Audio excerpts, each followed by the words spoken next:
On reprend à présent avec la séance débat public proprement dit.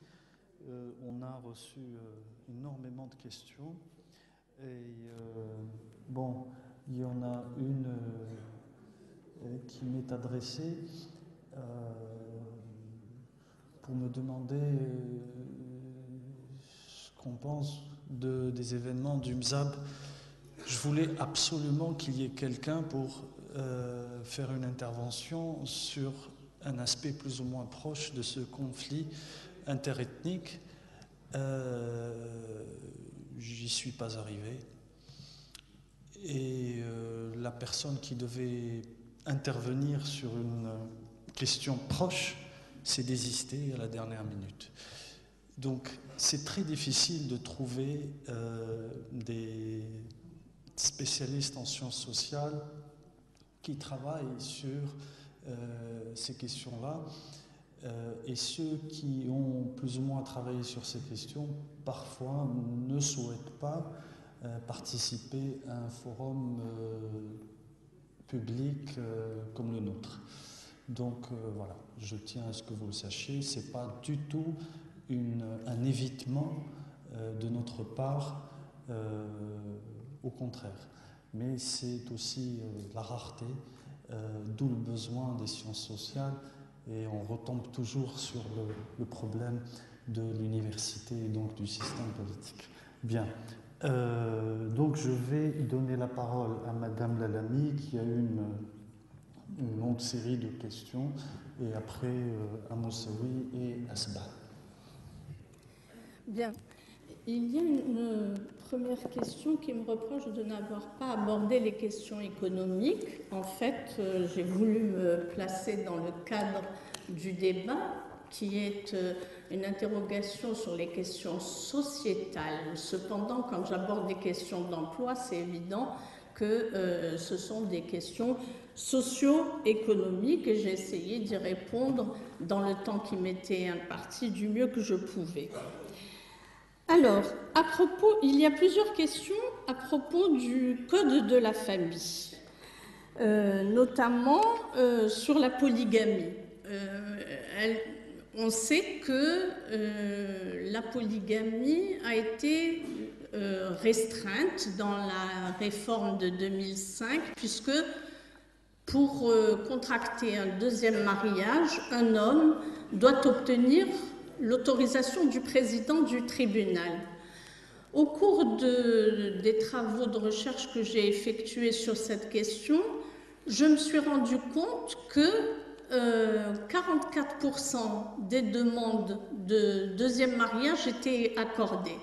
Donc, la réforme de 2005 du Code de la famille qui visait en fait à limiter au maximum la pratique, en fait, est contournée par ce que j'ai appelé dans mon intervention une certaine attitude de pratique au niveau des tribunaux, soit par complaisance, soit parfois, hélas, il faut bien le dire, par corruption. Eh bien, le président du tribunal va s'empresser d'accorder la fameuse autorisation. C'est pour ça, et pour correspondre à la réalité de la société et aussi à la dignité des femmes, et pas seulement les femmes d'aujourd'hui. J'imagine que aussi bien nos mères que nos grands-mères ne voyaient pas arriver d'un bon œil une coépouse. Si à l'époque elles n'avaient pas les moyens, peut-être toutes les capacités de pouvoir y réagir, et bien aujourd'hui, les associations de femmes se saisissent de la loi pour demander l'abolition pure et simple de la polygamie. Toujours à propos du Code de la famille, on me demande de me prononcer sur l'histoire du certificat de virginité. Alors, il faut savoir que la réforme du Code de la famille de 2005, et ça c'est une question qui a été réglée, ne prévoit pas de certificat de virginité. On est là exactement dans le cadre de pratiques sociales abusives qui se transforment en pratiques administratives. Que dit la réforme de 2005? C'est que les deux futurs époux doivent fournir un certificat médical prénuptial qui doit signaler les problèmes de santé auxquels l'un ou l'autre des futurs conjoints serait soumis. Or, ce qu'on a constaté, c'est que certaines mairies demandaient purement et simplement un certificat de virginité. Mais grâce à l'action des associations de femmes qui ont tout de suite opéré une levée de bouclier sur cette demande abusive, le ministère de la Justice a produit le modèle type du certificat médical qui doit être fourni dans le cadre des documents obligatoires dans le cadre d'un mariage. Donc le certificat de virginité n'existe pas, administrativement. Et s'il existe dans une pratique sociale, c'est aux médecins, à leur éthique, de pouvoir agir parce que c'est au libre choix des conjoints de décréter de leur sexualité. Ensuite, il y a des questions sur les droits des femmes. On demande, est-ce qu'on parle d'égalité ou de parité? En fait, dans le mouvement social féministe algérien, on parle d'égalité. Parce que la parité, c'est atteindre à l'égalité de représentation dans les instances électives, dans les instances économiques, etc. Est-ce que c'est la solution? Je rappelle que nous sommes dans un système politique qui est, et c'est un euphémisme, qui est à parfaire. Si on était dans une parité, dans des instances qui elles-mêmes sont contestées, qui n'ont pas de légitimité, quel est l'intérêt? Or, j'ai dit que la revendication d'égalité énoncée par les associations de femmes en Algérie s'inscrit dans une demande de citoyenneté, c'est-à-dire dans une demande de changement politique de cette société. Ça n'est pas demander les mêmes droits que les hommes actuellement, c'est demander la transformation de la société où là, l'égalité peut prendre son sens effectif. Mais actuellement, elle est tributaire de l'avancée des luttes politiques, comme je l'ai dit. Il y a une question, est-ce que la condition des femmes, enfin la lutte pour les droits des femmes, ne devrait-elle pas être prise en charge par les droits de l'homme? Alors, là on est victime, justement, tout à l'heure la Bahsba parlait du français. Les Français parlent de droits de l'homme, alors c'est ambigu, et par exemple les anglo-saxons parlent de human rights, les droits humains, et ce qui est aujourd'hui une acception beaucoup plus admise un peu partout dans le monde. Effectivement, les droits des femmes aujourd'hui, d'une manière générale, font partie des droits humains. Ça veut dire quoi? Ça veut dire que la plupart des associations de défense des droits humains dans le monde, et y compris en Algérie, prennent en compte dans leur programme les problèmes soulevés par la situation des femmes, qu'il s'agisse des violences faites aux femmes, qu'il s'agisse des discriminations juridiques, qu'il s'agisse de tout autre problème dont le mouvement des femmes se porte et porte-parole en tant qu'il est le reflet, le porte-voix des aspirations des Algériennes. Une dernière question, plus politique celle-ci, est relative au contexte politique de l'époque. Et je la lis in extenso. À la veille de l'élection présidentielle, que pensez-vous d'une candidature féminine? Aujourd'hui, en Amérique latine, les femmes présidentes ont été réélues triomphalement, ce qui prouve qu'on peut leur faire confiance. Pourquoi l'Algérie ne ferait-elle pas cette expérience? Alors, effectivement, au Chili, Michelle Bachelet, en Argentine, Cristina Kirchner ont été réélues. Bachelet avait été présidente. Après, comme elle a respecté la limitation de mandat, donc elle a laissé une pause et elle s'est représentée. Elle a été réélue récemment. Donc, pour ma part, c'est évident, vous l'avez bien compris de mon discours, bien sûr qu'on peut faire confiance aux femmes. Alors, je suppose qu'il y aura une candidature féminine parce que, eh bien, ça donnera plus de légitimité à l'opération de l'élection présidentielle à venir. Mais on en revient toujours à la même question qu'on doit tous se poser en tant que citoyennes et citoyens. Est-ce qu'une élection présidentielle va régler le problème de la situation politique en Algérie? Est-ce qu'une élection présidentielle va régler la question du régime? Même si demain, une femme est élue présidente, en l'occurrence, je ne suis pas convaincue que ce soit la solution dans ce contexte.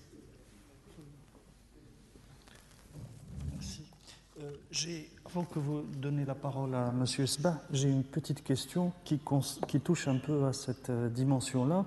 Est-ce que la question de l'égalité des sexes ne touche-t-elle pas au fondement du statu quo autoritaire, en ce sens qu'une telle question soulève immanquablement des tensions, des contradictions au sein de l'alliance d'intérêts et de groupes sur laquelle repose ce régime autoritaire. Donc, reporter, sine die, la résolution de cette question est une façon de contenter tout le monde et de ne pas chambouler cette alliance sociale d'intérêts et de groupes. À défaut d'élection des gouvernants, on maintient une sorte d'islamisme culturel, une sorte de fondamentalisme culturel comme compensation de ce refus de participation politique, de ce refus d'accès à la sphère de la décision. Oui, je suis tout à fait d'accord avec ce point de vue. C'est pour ça que j'avais parlé d'imbrication des systèmes de domination. La question des femmes peut servir, parfois aussi celle des langues, des questions culturelles, peut servir de point de fixation, de sorte de fixation pour éviter que les questions fondamentales politiques soient posées. Et en déviant, parce qu'il s'agit bien de ça, sur cette question, malheureusement, on a vu qu'on entraîne une bonne partie des populations. Je vais prendre un exemple extérieur à l'Algérie, et c'est celui de l'Égypte. On a vu la chute du régime autoritaire de Moubarak. Et pour ce faire, eh bien, femmes et hommes étaient sur la place Tahrir sans discontinuer, jour et nuit, et se sont très bien organisés pour cohabiter jour et nuit. Une fois que le dictateur, l'autocrate, on va dire, le dictateur est un terme inapproprié, a chuté, que s'est-il passé? Eh bien, il s'est passé ce que vous savez, c'est-à-dire que les islamistes, les frères musulmans ont été élus, et les islamistes ont une fâcheuse tendance à reproduire eux-mêmes le régime autoritaire. Et pour justifier soit leur impéritie, soit leur autoritarisme, eh bien, ils entraînent les populations qui ont voté pour eux et qui ne vont pas trouver satisfaction parce qu'ils demandent transparence, fin de la corruption, du boulot, équité dans les répartitions, etc. Ils vont les entraîner dans le débat sur l'ordre moral, au fond duquel il y a toujours les femmes. Et c'est pour ça que je dis, nous devons être extrêmement vigilants parce que cette question-là, elle entraîne toute la question de la démocratisation. Et on ne peut pas être démocrate à moitié, il faut l'être à fond si on veut un réel changement, si on veut une réelle démocratisation, en incluant le statut égalitaire des femmes, sans quoi on est condamné à reproduire l'ordre autoritaire. Merci beaucoup pour cette réponse. Monsieur Sba, est-ce que vous êtes prêt pour répondre à la batterie de questions? Bien sûr, avec plaisir. Destinées. Oui, avec plaisir. Bien, d'abord, je vous remercie pour la diversité et la pertinence de toutes ces questions, parce que, bon, en lisant certaines de vos questions, j'apprends des choses aussi. Bon, je les prends comme ça, un peu dans le désordre, mais il y a deux questions très importantes concernant le statut et le rôle de l'intellectuel dans la société algérienne. Donc, question qui se demande pourquoi les intellectuels ne jouent pas un rôle critique vis-à-vis des autorités qui font le statu quo. Et une autre, la place de l'intellectuel dans les universités, dans les institutions de savoir. Alors bon, si vous le permettez, je commencerai d'abord par un rappel historique pour dire qu'en Algérie, depuis l'indépendance tout au moins, même si avant il y avait d'autres formes, ou tout au moins d'autres formes de manifestation, il n'y a pas eu un processus historique qui a permis l'émergence d'une intelligentsia critique. C'est-à-dire ce que Foucault appellerait la conscience critique de la société, c'est-à-dire des gens qui, d'ailleurs si vous le permettez, j'ouvre juste une petite parenthèse, un intellectuel n'est pas forcément un universitaire. Hein. Ce n'est pas quelqu'un qui a des diplômes, ce n'est pas quelqu'un qui a un doctorat, c'est un intellectuel, c'est quelqu'un qui joue un rôle, hein, donc de conscience critique, je reprends à mon compte la définition de Michel Foucault, au sein de la société. Ça peut être un artiste, ça peut être quelqu'un qui est dans d'autres domaines, disons, qui touche d'une manière ou d'une autre la culture et l'imaginaire. Donc, premier problème, c'est qu'il y a eu des blocages dans ce processus d'émergence d'une intelligence critique. Tant et si bien que, qu'est-ce que nous voyons? La preuve, vous êtes là dans le cadre d'un forum organisé par un quotidien algérien. Ça veut dire que nous avons ce que j'appelle, dans mes écrits, une intelligentsia de substitution. C'est-à-dire, puisque une intelligentsia critique n'a pas pu être formée historiquement, il y a eu donc d'autres sphères, notamment les médias en l'occurrence, et c'est un excellent exemple, ce forum, joue ce rôle hein, donc de conscience critique, porte la contradiction aux instances dirigeantes, ont du recul par rapport à telle ou telle décision et le porte à la connaissance de la société. Ça, c'est extrêmement important. Et deuxième aspect, si vous le permettez, d'ailleurs, la notion d'intellectuel, bon, comment elle est traduite? Parce qu'on est dans les langues, hein, vous savez, les registres linguistiques sont extrêmement importants. En arabe, elle est traduite par mutaqaf.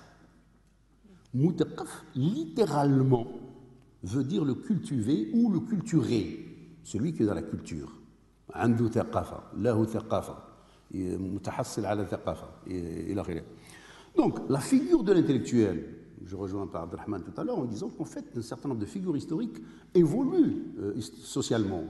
La figure de l'imam, la figure de l'intellectuel, la figure, etc., etc., bon, en fait, se renouvellent, hein, se désémantisent et se resémantisent socialement en fonction des périodes historiques, en fonction disons des avancées sociales, etc., etc. Alors, en Algérie, qu'est-ce que nous constatons?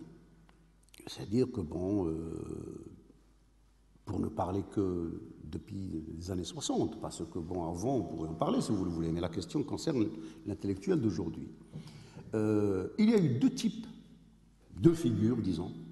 La première, c'est une figure, bon, qui rappelle le fameux intellectuel organique de Gramsci, c'est-à-dire c'est les personnes qui, parce qu'ils ont eu un itinéraire dans le savoir, pour parler vite, hein, soit sous forme disons, d'accession aux instances d'enseignement ou autres, et qui, bon, sont vite happés par le pouvoir politique, quand ce n'est pas eux qui expriment le désir d'occuper des fonctions politiques. Donc vous avez cette figure-là qui, malheureusement, à mon sens, a été la figure dominante. C'est-à-dire, bon, vous avez un certain nombre de personnes qui, bon... D'ailleurs, c'est parfois une manière, et ça c'est pas spécifique à l'Algérie, hein, c'est parfois une manière, disons, d'intégrer cette conscience critique dans le sillage pour pouvoir la museler, pour pouvoir bien encadrer. Donc, ah oui, absolument, justement, je vais parler de la deuxième figure. À ce moment-là, donc, il y a une forme d'annihilisation de ce rôle critique, de ce rôle de ce conscience critique. Deuxième figure, et heureusement pour notre société, Mohamed, elle existe. D'ailleurs, tu as un bel exemple. Vous avez des personnes ou des groupes, ça peut être une personne, une institution, qui assument un rôle de conscience critique, qui jouent un rôle d'intellectuel. Et donc, de facto, ils se trouvent à la marge de toutes les instances. Ils ne sont plus donc en odeur de sainteté. Bon, malheureusement, souvent, c'est un exil géographique, c'est-à-dire ils partent, ou bien c'est un exil intérieur. C'est-à-dire, ce que j'entends par exil intérieur, c'est des gens, tout à l'heure d'ailleurs je l'ai cité quelques-uns, auxquels on refuse la visibilité de l'effort. Tu travailles, tu fais ce que tu veux, tu racontes ce que tu veux, mais pour nous tu n'existes pas. C'est le déni. C'est le déni. D'ailleurs, tout à l'heure, je voulais citer une phrase de Cioran à propos de la langue. Il dit, en fait, on n'habite pas dans un pays, on habite dans une langue. Donc, les gens qui n'habitent pas dans leur langue, les gens qui n'habitent pas dans leur savoir, les gens qui n'habitent pas dans leur intellectualité, vivent une forme d'exil. C'est extraordinaire. On est là, mais bon. La meilleure manière de nier quelqu'un, c'est de nier son effort. Pour moi, je ne te reconnais pas. D'où d'ailleurs, et j'en ai discuté parfois avec mon ami Abdelrahman, un certain nombre d'intellectuels de renom en Algérie sont mis à la marge d'un certain nombre de structures de recherche parce que tout simplement, ce sont des chercheurs dissonants. Vous savez, moi j'ai pour habitude de distinguer la recherche de la complaisance et la recherche de la dissonance. Si vous correspondez au cahier de charge pour lequel on vous demande de marcher, vous êtes admis, vous êtes intégré, etc. Et si vous êtes dissonant, vous êtes dans la dissidence. Et si vous êtes dans la dissidence, vous êtes trop faible face à un système. Vous ne représentez rien, vous êtes un individu. Vous êtes broyé par la machine. Donc vous voyez, c'est ce problème-là. C'est le problème, disons, d'abord de l'historicité de la notion d'intellectualité, mais aussi, c'est-à-dire le rôle social, dans le contexte, Mohamed avait parlé de statu quo, en fait le statu quo il est généralisé. Et ça concerne la forme, ça concerne l'intellectuel, ça concerne bien d'autres choses également. Donc voilà, c'est ces deux questions concernant cet aspect que j'ai trouvé très, très, très, très importante. Une question concernant les sciences sociales. Oui, donc on se dit, oui, ça c'est ce que j'appelle dans mes travaux un discriminant linguistique. C'est-à-dire, pourquoi il y a autant de prudence pour, entre guillemets, arabiser ou imposer l'usage de la langue arabe dans les sciences expérimentales, jusqu'à présent, vous le savez.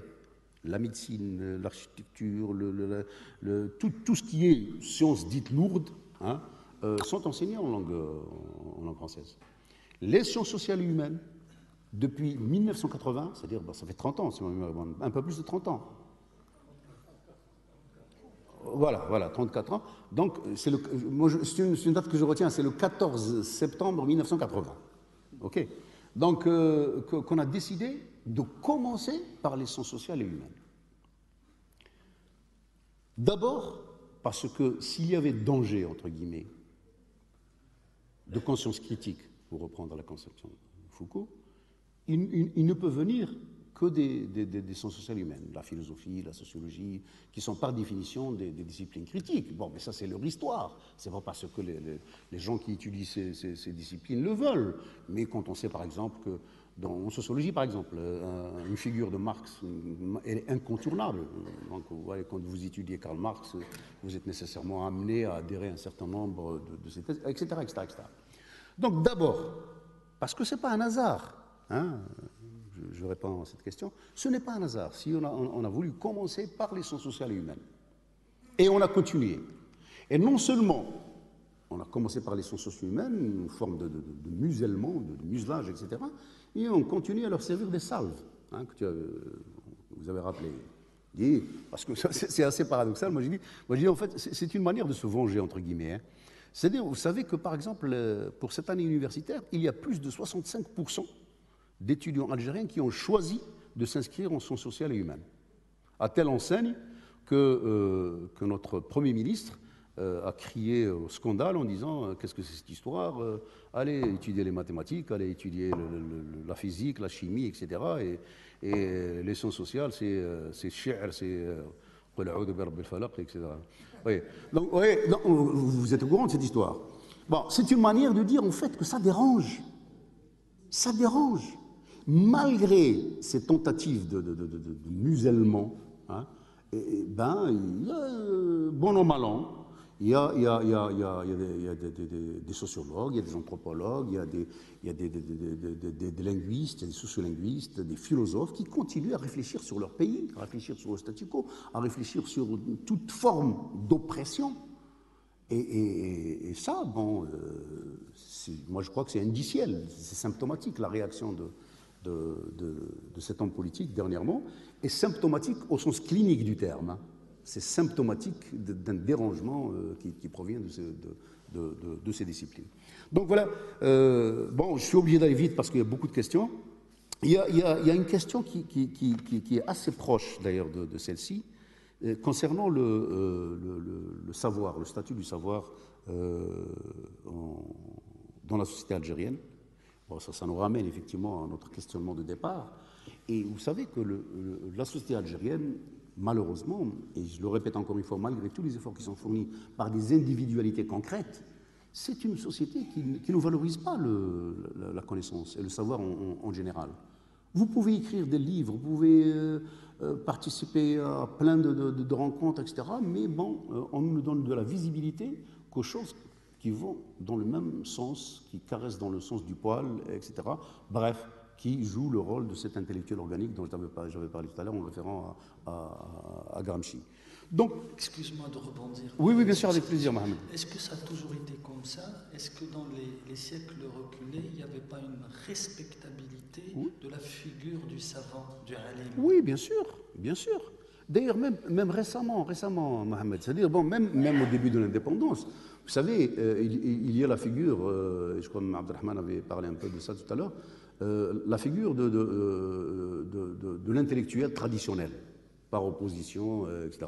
Bon, en fait, les gens, que ce soit les frères, qui jouaient un rôle intellectuel, c'est-à-dire pas au sens moderne du terme, mais qui avaient cette manière de réfléchir la pratique sociale, de s'inscrire dans le lien social, dans le tissu, donner leur avis, réfléchir, orienter, etc., qui s'est estampé.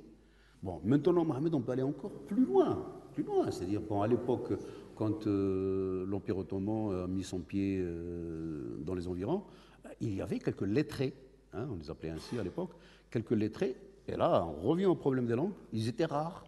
Mais c'était les lettrés mais vraiment une minorité, qui maîtrisaient la langue arabe classique, disons, la fusha. Hein.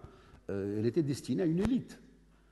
Parmi eux, il y avait des gens qui, parce qu'ils s'étaient nourris de fiqh, ils s'étaient nourris disons, du savoir traditionnel, avaient donc ce statut entre guillemets, de mutaqaf, etc. Bon. Donc, si tu veux, ça a existé. Non seulement ça existait, mais il y avait un phénomène de mécénat. Oui, bien sûr. Les notables s'enorgueillier d'accueillir un médecin, d'accueillir un savant, de lui fournir le confort matériel pour lui permettre de produire. Donc, ce n'est pas un problème de notre culture, de notre arriération culturelle, c'est plutôt une intériorisation de l'effondrement de l'université et de l'effondrement du diplôme algérien. Pire que ça. C'est-à-dire que bon, cette forme d'intellectualité n'était pas l'apanage de ce qu'on peut appeler les centres urbains ou les centres citadins. C'est du côté de Zaouid Kounta, par exemple, je ne sais pas si vous connaissez Zaouid Kounta, un petit village perdu du côté d'Adrar, etc. Et d'autres, hein. C'est le cas dans certains villages de Kabylie, c'est un peu partout le cas. Vous savez, la quantité de manuscrits, hein, qui existent dans les khizana, on les appelle, hein, c'est des bibliothèques privées d'une valeur inestimable. Eh bien, vous savez, par exemple, ça c'est terrible, puisque tu parles d'effondrement, Mohamed, ben, les gens du Sud, notamment ceux des Zaouid Kounta et les environs, etc., se méfient comme de la peste des gens qui viennent d'Alger, pour leur dire on veut consulter vos manuscrits, etc., parce qu'ils ont été pillés. Tout simplement pillés. Je crois même qu'Abdelrahman avait, à un moment donné, écrit un papier là-dessus, parce que, bon, les gens qui viennent de la capitale, bon, ben, ils représentent le pouvoir, on ne peut pas leur dire non. Ils prenaient des manuscrits d'une valeur inestimable qu'ils n'ont jamais revus. Alors qu'en fait, ils se transmettaient de père en fils. De père en fils. C'est bien la preuve, Mohamed, qu'en fait, ces manuscrits se lisaient. Et s'ils se lisaient, ça veut dire qu'il y avait des gens qui occupaient la fonction de transmettre, des passeurs. C'est comme tu en parlais. Et donc, il y avait une activité intellectuelle qui s'est effondrée pour toute une série de paramètres. On n'a peut-être pas le temps de les voir les uns après les autres, mais malheureusement, donc on ne peut que constater cet effondrement, tout en restant quand même optimiste. Moi, je le dis, j'ai des collègues avec lesquels je suis en contact, que ce soit ici à Alger, Tizi, Annaba, Béchar, etc., qui continuent à réfléchir dans cette conscience critique et qui n'abdiquent pas. Ils attendent tout simplement que la société s'empare elle-même de son propre savoir et de ses propres passeurs de savoir. Un peu. Alors, ça c'est une question très technique, bon, mais elle est très, très importante. Alors, en 2 mots, quel profil pour les professeurs algériens, pour les éducateurs à tous les niveaux de l'école algérienne? Oh oui. Le profil, bon, d'abord, c'est une formation. C'est-à-dire, vous savez, il n'est pas facile d'être instituteur. C'est le métier le plus dur.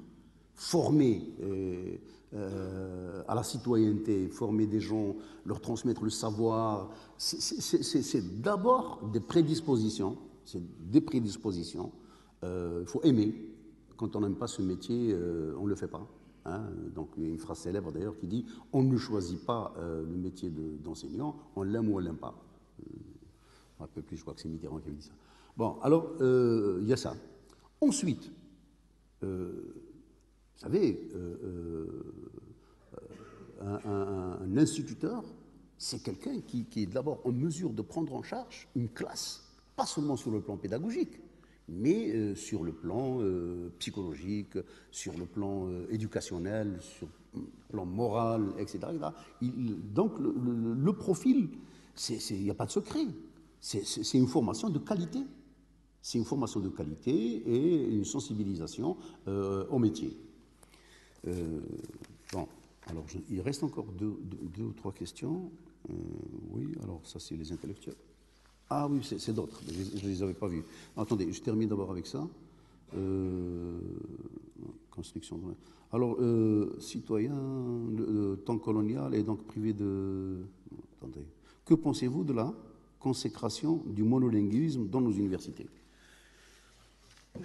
On ne peut pas parler de consécration. Vous savez, la fameuse histoire d'arabisation, j'ai dit pourquoi qu'en fait, on n'a même pas à l'appeler ainsi, était une décision politique, tout simplement.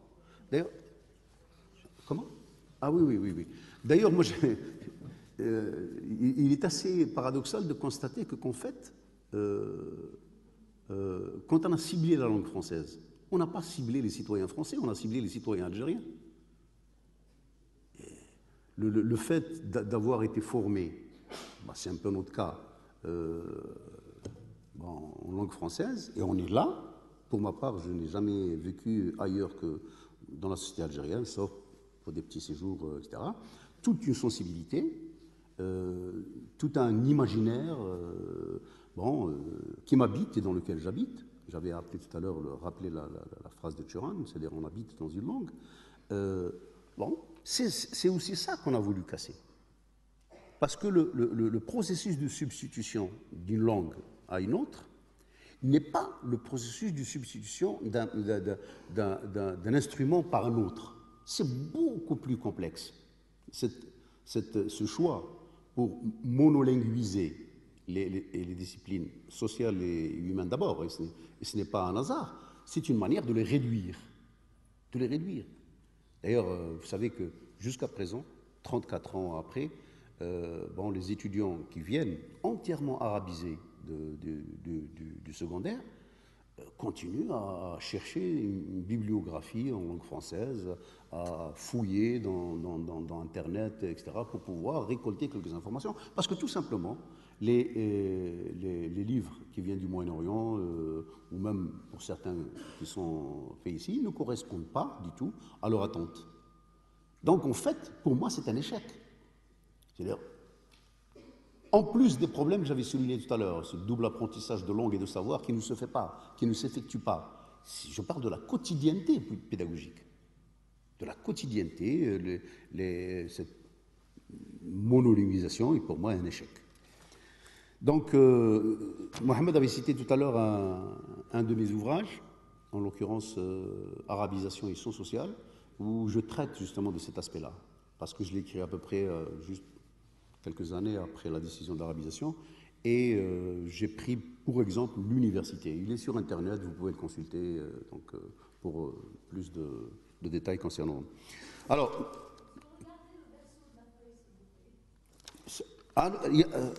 celle-là?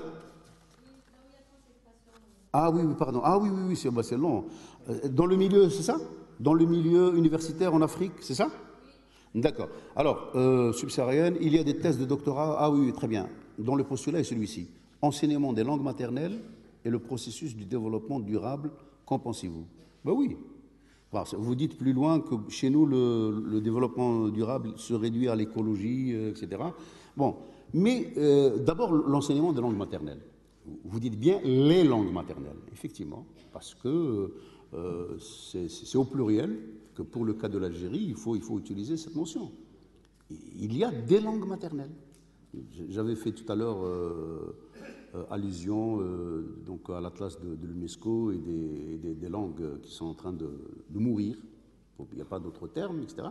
Si elles étaient enseignées aux enfants, eh ben c'est la meilleure manière de leur donner vie. De leur donner vie, continuer à vivre, etc. Parce qu'une langue, c'est un être vivant. Hein, il vit, mais il peut mourir aussi. Hein. C'est-à-dire les langues qui tombent en désuétude, c'est tout simplement les langues qui ont été jetées dans la trappe de l'oubli, ou qu'on veut jeter dans la trappe de l'oubli. Alors chez nous, pour notre société, il y a quand même un exemple assez extraordinaire. Vous savez, depuis l'époque punique, quelque chose comme moins de 300 ans avant Jésus-Christ, les premières formes d'amazigh existaient. Et pourtant, l'amazigh, comme on le sait, n'a jamais été utilisé dans la sphère du formel. Que ce soit Massinissa ou Yugurta, etc. Ils ne l'ont pas utilisé comme langue du formel. Là. Ils n'écrivaient pas leur journal officiel avec cette langue-là. Et pourtant, c'est une langue qui est toujours vivante. Non seulement elle est vivante, mais c'est démultiplié. Vous avez toutes les formes de Tachilhid, comme j'ai dit tout à l'heure. Vous avez bien sûr le Shawi, le Mzabi, parler du Tamashek, etc. Vous voyez un peu. Et ça, je crois qu'effectivement, la meilleure manière de sauver les langues, c'est de les enseigner à l'école, au primaire, c'est de leur donner vie. C'est ça? Merci. Alors ensuite, un peu dans la même direction, je propose dans le livre scolaire que les Algériens, qu'on parle aux Algériens de nos ancêtres immaziren. Bon, c'est clair. Quoique ces dernières années quand même, même la Constitution parle d'une triangularité mazir arabe, musulman, etc. Mais on a intégré depuis quelques années la dimension amazir. Bon, on ne peut plus la nier de toute manière. Hein. Mais cela suffit-il? Il ne suffit pas d'en parler. C'est comme tout à l'heure, bon, j'avais dit, on donne le statut de langue nationale à une langue et tout en lui interdisant les moyens de se nationaliser. Bon, c'est la même chose. On peut dire dans la Constitution, on peut dire, comme vous le proposez, dans les livres scolaires, ah, nos ancêtres, les Imaziran, point à la ligne, et puis après. Ça va avancer en quoi? Si on ne cultive pas vraiment la culture de ce passé, comment le revivifier, comment lui donner sa dimension symbolique, sa dimension historique, et bien évidemment l'articuler de façon sociétale à la vie de tous les jours. Moi, j'ai pour habitude de dire qu'en fait, la culture, au sens anthropologique du terme, n'est que la somme des quotidiennetés. C'est comment s'habiller, comment rêver, comment être triste, comment se marier, comment manger. C'est ça la culture. Et c'est pour cela qu'il y a des cultures. On peut aller manger un couscous à Tizi ou à Bchar ou ailleurs, etc. C'est différent. Les ritualités culinaires sont différentes. Et pourtant, on est dans le même pays. Donc, vous voyez, il ne suffit pas tout simplement que dans le livre scolaire, on dise nos ancêtres, les Imazirani. Il faut faire en sorte de faire revivre cette culture et ce passé prestigieux.